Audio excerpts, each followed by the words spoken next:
बारिश की एक शांत शाम थी। शहर की लाइटें धुंधली होकर खिड़की से बाहर झलक रही थीं। ऑफिस की मेज पर आरव का मोबाइल वाइब्रेट कर रहा था, लेकिन उसने अब तक उठाया नहीं।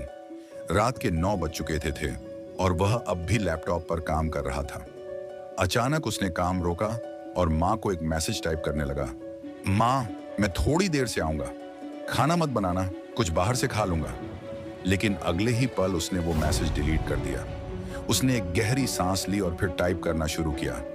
माँ, मुझे तुमसे कुछ कहना है, बहुत पहले से कहना था, लेकिन हमेशा रोक गया। आज कह देता हूँ। जैसे ही उसने ये लिखा, उसकी आंखों में पुरानी यादें तैरने लगी। उसे वो दिन याद आया जब उसके पापा चले गए थे और माँ ने अकेले ही उसे पाला। माँ ने कभी उसे किसी चीज की कमी महसूस नहीं होने दी।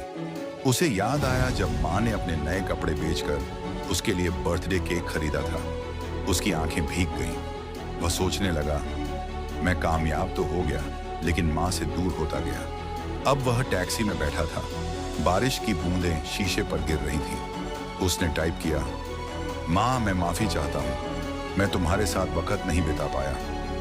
मैं बस पैसे कमाता रहा और तुम अकेले पल गिनती रही। लेकिन अब नहीं, मैं आज की ट्रेन से घर आ रहा हूँ, हमेशा के लिए।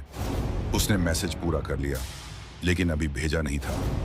उंगलियां सेंड बटन पर थीं कि तभी अचानक एक जोरदार एक्सीडेंट हुआ।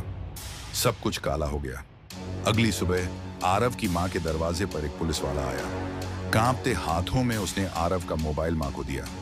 मां ने कंपाते हाथों से फोन ऑन किया और देखा, लास्ट मैसेज नॉट सेंट। उसने वो मैसेज पढ़ा और एक एक शब्द के साथ उसकी आंखों से आंसू बहने लगे। आखिरी लाइन में लिखा था, मां, मैं तुमसे बहुत प्यार करता हूं, हमेशा करता रहूंगा। अगर मैं न भी पहुंच पाऊं तो ये याद रखना, तुम्हारा बेटा कभी तुमसे दूर नहीं गया था। कभी कभी एक मैसेज पूरी जिंदगी का सुकून दे सकता है। मत रोको अपने जज्बात, कह दो जब वक्त हो